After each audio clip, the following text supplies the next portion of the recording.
façon, il y a l'auto-instruction qu'on peut enseigner aux gens.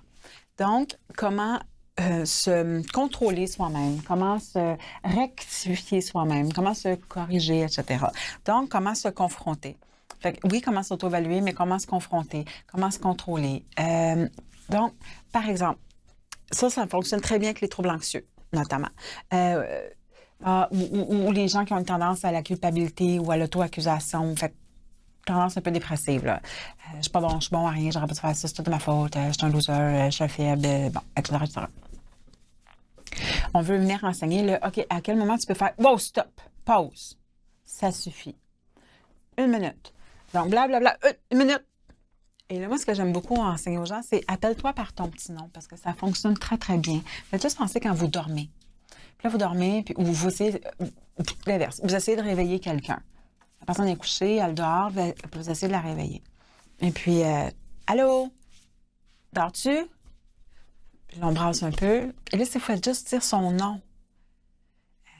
Michael, Malika. Oh, c'est la même chose avec vous. Vous dormez ou avec moi. T'sais. Gabrielle. Il y a quelque chose qui est instinctif parce que l'instinct se reconnaît. Fait pouf! Il y a un réveil automatique. Pourquoi qu'on me cherche? C'est un petit truc qui fonctionne très, très bien. D'enseigner aux gens, ils partent dans un discours, je vais vous donner un exemple. Si je partais dans un discours avec moi-même, je peux pas faire ça, ça n'a pas de bon sens. Les gens vont s'inquiéter, puis ils me comprendront plus. Puis si j'arrête de faire ça, ils vont sentir que je les laisse tomber. Wow, stop, Gabrielle. 1 seconde. 1 seconde. Et là, on récupère la croyance. 1 seconde. Tu viens de dire que si tu fais ceci, les gens vont avoir l'impression que tu les laisses tomber, puis ils ne te rappelleront pas. Est-ce que quand les gens, ils te rappellent pas, toi, est-ce que quand les gens, ils changent d'idée ou ils virent de bord ou ils ont un empêchement ou ils disent non ou ils font est-ce qu'à chaque fois, toi, systématiquement, tu les rappelles pas? Ben non. Est-ce qu'à chaque fois, c'est déjà arrivé que finalement, il y a quelque chose qui était dans ta mire, puis c'était plus ça, puis que ça n'a pas eu de conséquences? Ouais, c'est déjà arrivé. Puis qu'est-ce qui arriverait même si c'était ça le cas? Est-ce que c'est les seules personnes sur la Terre qui peuvent être dans ta vie? Ouais, non. OK, tu tiens à eux. Fait qu'est-ce que tu peux leur dire que tu tiens à eux, mais que finalement, tu es obligé de réviser ta position? Ouais, je pourrais faire ça. Donc, le discours de qui allait créer une culpabilité ou une anxiété est arrêté. Alors, comment la personne va apprendre elle-même à faire ce que vous faites avec elle dans le bureau? Fait, 1 seconde, pause, s'il vous plaît. Et là, il y a plein de façons de le faire. Moi, j'aime utiliser le visuel. Je vais le faire souvent avec comme si c'était une télécommande. Je vais faire pause, stop. Je vais faire avec les gestes pour que la personne développe le réflexe. Et là, je vais lui demander, qu'est-ce qui vient naturellement, toi? Est-ce que c'est de faire ça? Est-ce que c'est de faire ça? Est-ce que c'est de faire ça? Est-ce que c'est de prendre un pas de recul? Est-ce que c'est de faire comme si c'était une télécommande? Qu'est-ce qui t'aide, toi? Et là, on fait des tests ensemble pour qu'elle puisse développer le mécanisme de elle-même se faire un « oh là » et de réfléchir et de capter les éléments dans son discours ou dans son comportement qui pourraient la mettre dans une situation ou dans une position insatisfaisante ou inconfortable.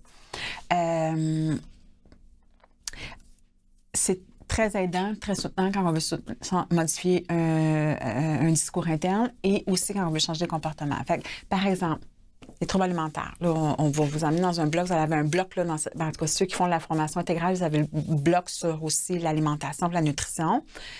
Donc, tu sais, ce réflexe-là, par exemple, si c'est l'alimentation, ça peut être autre chose, mais moi, quand je suis... mon réflexe, c'est d'aller dans le frigidaire, prendre quelque chose à manger. Mais quand je me lève, quand est-ce que je peux faire un stop là? C'est-tu au premier pas, au deuxième, et là, on va faire pratiquer dans le bureau ensemble.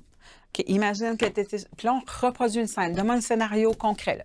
Tu es chez toi, il est à l'heure, tu t'en... C'est quoi? Et là, on va reproduire. Puis on va se dire, lève-toi, va au frigo. OK, stop! OK, est-ce que c'est que je t'ai dit stop? Est-ce que je t'ai dit OK?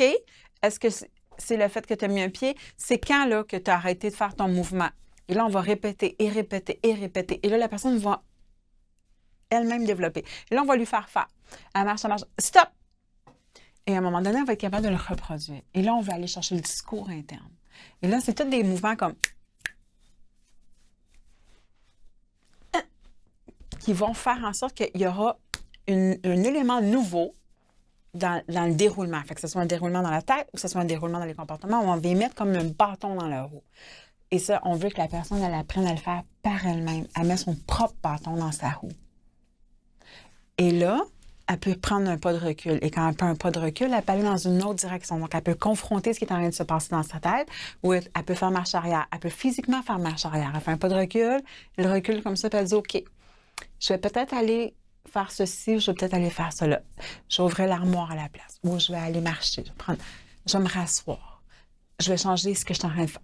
Mais elle va avoir un mécanisme d'agir qui va créer, et dans un monde idéal, on va créer une autre trajectoire qui est répétitive.